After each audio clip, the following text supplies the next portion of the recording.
We are a week into the national lockdown, and it's been quite a week. There's been exciting news that one of the many vaccines under development around the world could be rolling out to NHS staff and the most vulnerable as early as the year end.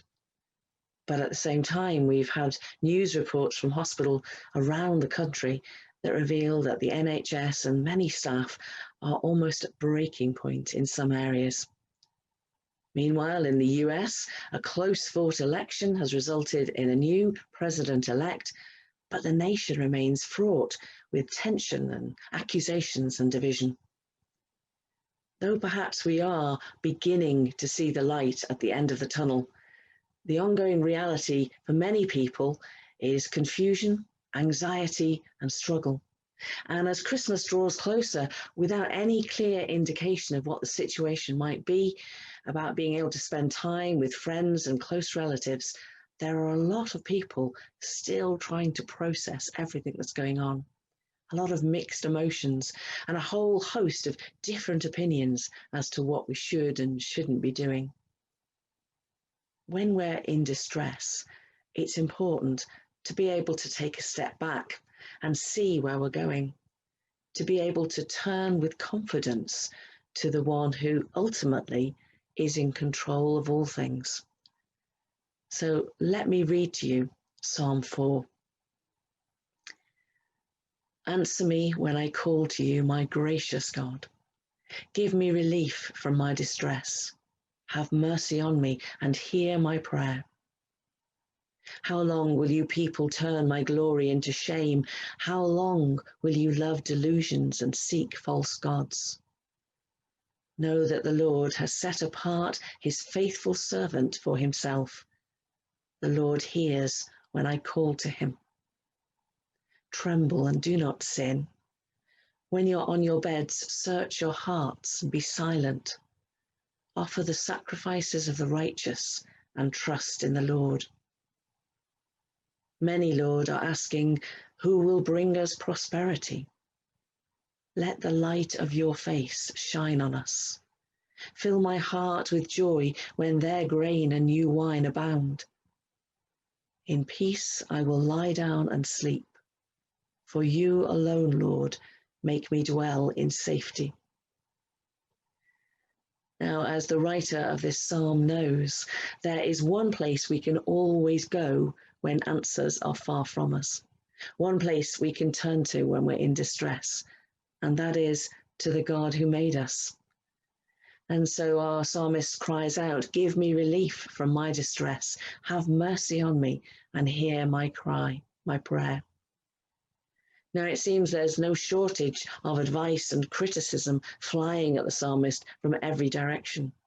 It's rather like we find on social media and the internet today. People all around have their own opinions about what the problem is, opinions that they're only too willing to share, all too ready to put their spin on what is the best course of action to take. They all have their own ideas about where things have gone wrong, but it seems no one wants to be doing the right thing. No one's looking in the right place.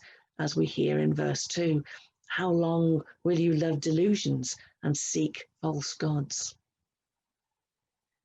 The presidential election dominated the media for days. And of course, it is important who's in charge at the White House. The US is a very influential player on the world stage.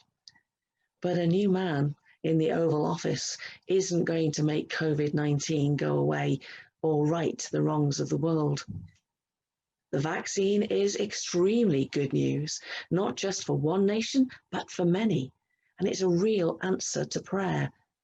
But again, it isn't a quick fix. And it isn't the whole solution to the problem we find ourselves in. It is one piece of the puzzle, not the whole picture. And the psalmist knows where he can go for that big picture view, where to get a handle on things, where to find help to understand what's going on, and how to respond. And so he says, the Lord hears when I call on him. Now, of course, with everything that's going on, we are going to be anxious, fearful, angry, and frustrated. We're going to be anxious for our loved ones, concerned about the economy, worried about the future.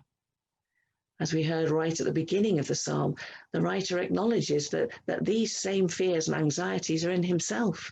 They're part of being human. But he knows that the only way to ensure that they don't overwhelm him is to give them to the Lord, not to act rashly or impulsively, not to assume that we can find the answers for ourselves, not to lash out with anger at the world around us, but to take a breath and give them to the Lord. Tremble and do not sin. When you're on your beds, search your hearts and be silent. When we're not sure what is happening, wait on him. Acknowledge our helplessness. Acknowledge our need. Recognize the times when we've pushed him away or pushed against him. Give him our fears and our anxieties and hold on to him because he is sovereign. As it says in another of the Psalms that we've looked at over this period of lockdown, be still and know that I am God. Hold on to his hand. Keep walking the path that he's leading on and trust him. Offer the sacrifices of the righteous and trust in God. Now, we may not understand what is going on. We may be afraid and uncertain, confused and anxious, but God is still sovereign. All of history is laid out before him and directed by him. He is in control. In verse 6, the writer of our psalm says, many, Lord, are asking, who will bring us prosperity? And many people today are asking these same kinds of questions. Who is going to fix this? Who's going to help us? Who's going to fix the economy? How are we going to overcome the healthcare crisis? Where can we put our trust?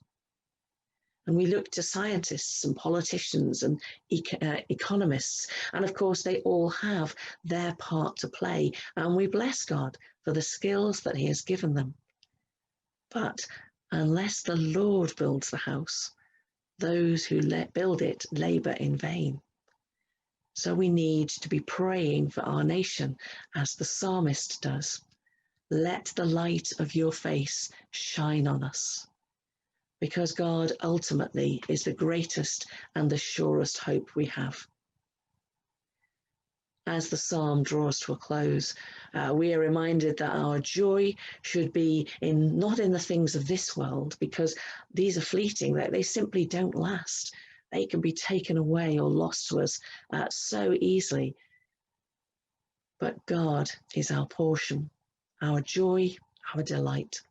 He will never leave or abandon us. And so with the psalmist, we can say, in peace, I will lie down and sleep. For you alone, Lord, make me dwell in safety.